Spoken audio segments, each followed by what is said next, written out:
Mesdames et messieurs, bonjour. Bienvenue à cette nouvelle édition de notre programme Autour du monde concernant notre continent, l'Afrique. Et commençons l'édition d'aujourd'hui du lundi 23 mai 2022 avec une tournée autour de la presse qui a mentionné l'Afrique.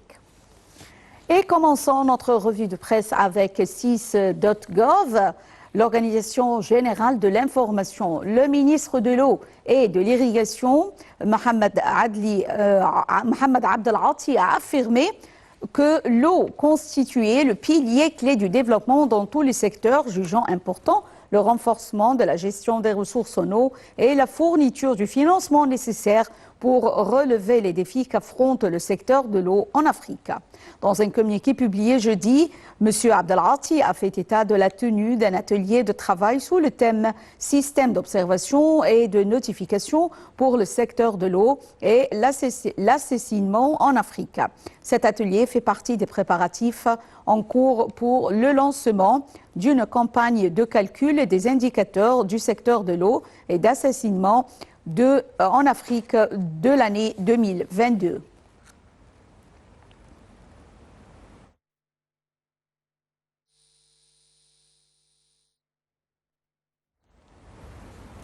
Et enchaînons avec Radio France Internationale.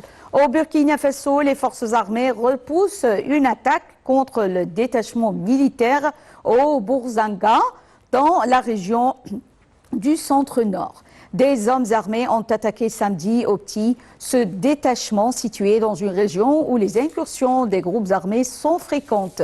Selon un bilan fourni par l'état-major des armées, une trentaine de terroristes ont été abattus et 5 soldats burkinabés ont perdu la vie.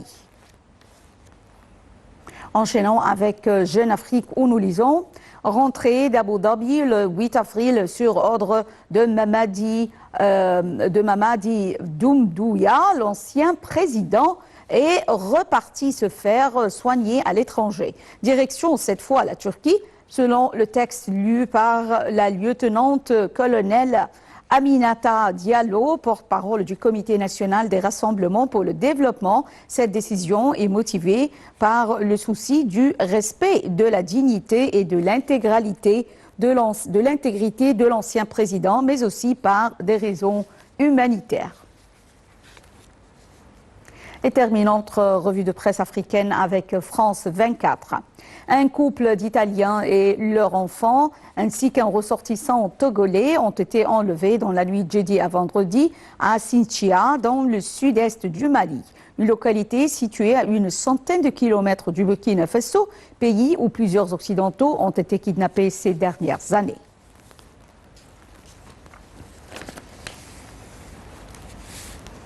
Le président Abdel Fattah el-Sisi a inauguré samedi 21 mai le projet Avenir de l'Égypte pour la production agricole sur la route Le Caire-El-Daba.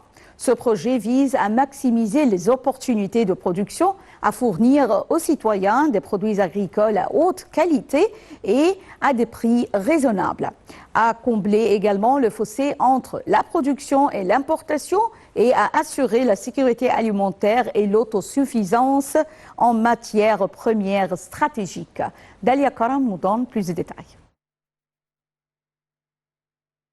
Le président Abdel Fattah el-Sisi a assisté ce samedi 21 mai à l'inauguration du projet L'Avenir de l'Égypte pour la production agricole, qui est l'un des plus importants projets nationaux majeurs lancés par l'État. Le projet est situé sur la route Le Caire-El-Daba et vise à maximiser les opportunités de production, à fournir des produits agricoles de haute qualité mais à des prix abordables pour les citoyens, à combler le fossé entre la production et l'importation, à assurer la sécurité alimentaire et l'autosuffisance en produits stratégiques. Le chef de l'État a affirmé la nécessité d'achever les étapes du projet L'Avenir de l'Égypte avant la fin de l'année prochaine au lieu de l'an 2024, soulignant la nécessité d'achever le projet le plus tôt possible à la lumière des conditions mondiales actuelles. Selon les responsables, le projet L'Avenir de l'Égypte contribue à faire face aux défis urgents résultant des changements régionaux et mondiaux à la lumière de la dépendance totale de l'Égypte vis-à-vis du processus d'importation dans le domaine des céréales et dans des proportions variables de chaque produit. L'État s'est engagé dans le projet L'avenir de l'Égypte, le projet Toshka et d'autres projets dans le secteur agricole qui réduira beaucoup les taux du déficit. Ainsi, l'importation de plusieurs produits de base devrait diminuer progressivement, comme le sucre qu'on arrêtera d'importer d'ici 2024 après avoir assuré l'autosuffisance en ces matières. Le projet L'avenir de l'Égypte pour la production agricole est un nouvel ajout aux réalisations, a déclaré le directeur du projet Baha El Ghannam. Il a précisé qu'il s'agissait de l'un des plus grands projets agricoles contribuant à la production de toutes les récoltes dont notre pays a besoin. Le président Al-Sisi a indiqué que toutes les infrastructures nécessaires au service de l'électricité ont été fournies. Il a d'autre part assuré que ce qui a été accompli en termes d'infrastructures globales dans le cadre du projet depuis sa création a pris des centaines d'années à mettre en œuvre dans l'ancienne Delta. Le président Al-Sisi a enjoint de former un comité qui comprendra le ministère de l'Agriculture et de l'Irrigation et le gouvernorat de Matrouh. Ce comité sera chargé de liquider tous les obstacles sur lesquels butent les investisseurs dans le secteur agricole.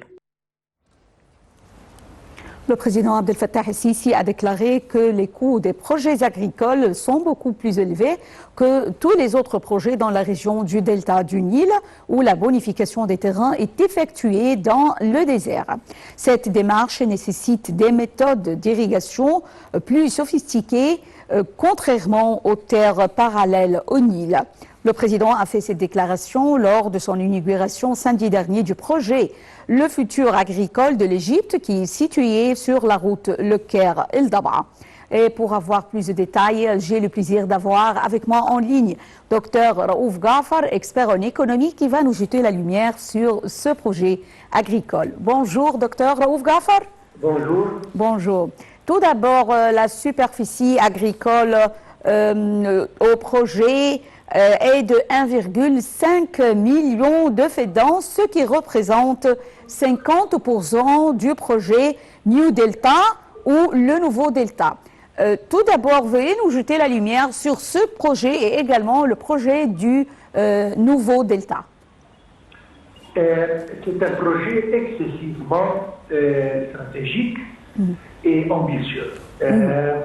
Et ça vise vers un but vraiment très important et vital pour l'Égypte, c'est l'autosuffisance de l'Égypte pour les grains et particulièrement le blé. Donc, pour sécuriser la nourriture du peuple égyptien. Nous avons passé par des événements assez malheureux durant les dernières années, commençant par le Covid et maintenant continuant avec le conflit entre l'Ukraine et la Russie, ce qui a interrompu les lignes de fourniture pour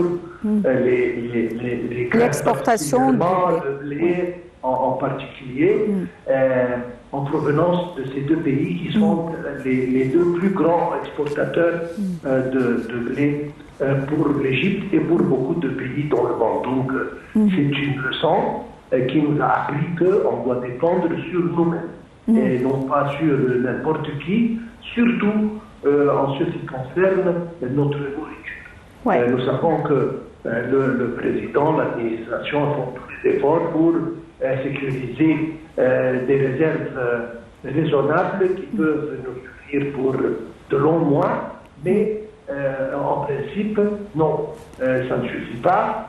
On doit produire notre nourriture pour être complètement satisfait qu'on dépend de personne que soi-même pour se nourrir.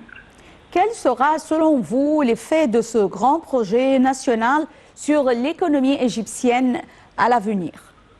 Grand effet, vous avez parlé d'un projet ambitieux, seulement la partie qui va être exécutée à côté de l'axe de Dabra, ça représente juste 50% du projet. Donc on parle ici augmenter la superficie cultivable et arable en Égypte d'à peu près 30 à 40%, ce qui est excessivement considérable.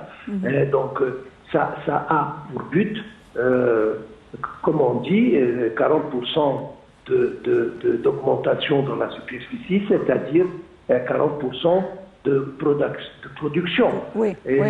La partie majeure de ce projet va être, comme je viens de dire, dirigée vers la production de produits stratégiques, comme blé, comme maïs, comme tout autre produit sur quoi la nourriture de l'Égypte dépend. De premier degré, oui. Exactement. Mais en principe, ce qui m'intéresse, c'est qu'on va utiliser des technologies très modernisées sur le plan énergie. Probablement, il y aura l'énergie propre, peut-être solaire, etc., pour générer l'énergie voulue. Et encore une fois, on va utiliser des méthodes d'irrigation les plus modernes, donc pour justement économiser l'eau, etc., etc. Donc c'est un projet intégral. Certainement, il y aura des communautés qui seront créées autour de ces projets, des villes, des villages, des gens qui vont travailler. C'est un méga projet qui va offrir, encore une fois, beaucoup d'emplois. Donc on va diminuer encore le chômage. De tous les points de vue, c'est très, très important pour l'économie de l'Égypte. Et une fois que ça se termine, nous allons expériencer une nouvelle Égypte complètement. Plusieurs projets nationaux, notamment d'infrastructures, ont été inaugurés par le président Abdel Fattah el-Sisi durant cette dernière période, où on peut dire depuis le début de son mandat. Alors, lors de son discours d'inauguration, le président a mentionné que l'avenir de l'Égypte pour la production agricole a besoin de 1250 mégawatts d'électricité pour fonctionner. Veuillez nous parler de l'efficacité des projets d'électricité qui ont été inaugurés en Égypte et qui doivent couvrir ce projet. Un miracle. Ce qui est arrivé à propos de l'énergie, de l'électricité particulièrement en Égypte, à travers les 6 ans, 7 ans qui ont passé, c'est un miracle, au propre sens du mot. C'est-à-dire, nous étions un pays qui avait une pénurie d'électricité, nous avions des pannes d'électricité chaque jour, et une quantité d'électricité qui ne suffisait pas pour la consommation locale. Maintenant, nous sommes un pays exportateur d'électricité et nous continuons justement. Donc, vraiment, c'est quelque chose de quoi on est très fier, absolument. Et donc, pour réaliser ce genre de projet de développement agricole, etc., pour le futur de l'Égypte, il faut justement une base d'infrastructures pour servir, c'est-à-dire l'électricité d'un côté, il doit y avoir des réseaux routiers pour que les produits soient facilement transportés vers les ports, etc. Et même le choix de où faire le projet est très important pour que ce soit dans une partie de l'Égypte qui soit accessible facilement des ports et des centres d'exportation.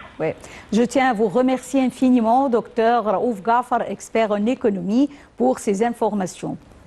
Et enchaînant avec l'Angola. Alors, les principaux producteurs et exportateurs de pétrole d'Afrique se sont réunis jusqu'au 12 mai à Luanda, la capitale angolaise. Ils cherchent les solutions pour accroître les investissements dans le secteur pétrolier et la transition énergétique.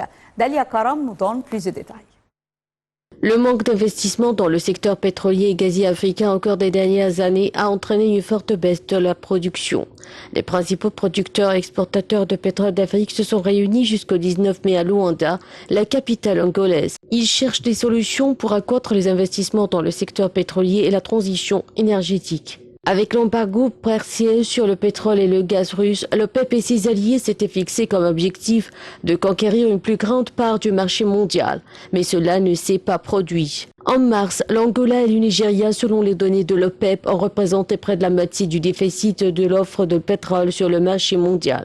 Pourtant, la Nigeria l'assure. Les conséquences des tensions politiques entre la Russie et l'Ukraine n'ont pas affecté l'industrie locale. Mele Kyari, directeur général du groupe nigérian National Petroleum Corporation, a déclaré que les tensions politiques entre la Russie et l'Ukraine ont provoqué des perturbations de l'approvisionnement sur le marché et qu'il y avait donc une pénurie d'approvisionnement sur le marché, mais cela n'affectait pas le Nigeria parce qu'ils avaient un pétrole brut de haute qualité qui était toujours demandé par le marché pour être mélangé à d'autres productions de pétrole brut dans le monde. L'une des conclusions qui ressort de ce congrès est que pour l'instant, les grands pays producteurs de pétrole en Afrique ne produisent pas assez pour répondre à la demande résultant de l'embargo russe sur le pétrole et le gaz. Mais il admet qu'il y a un plus grand intérêt des investisseurs pour le secteur du pétrole et du gaz en Afrique.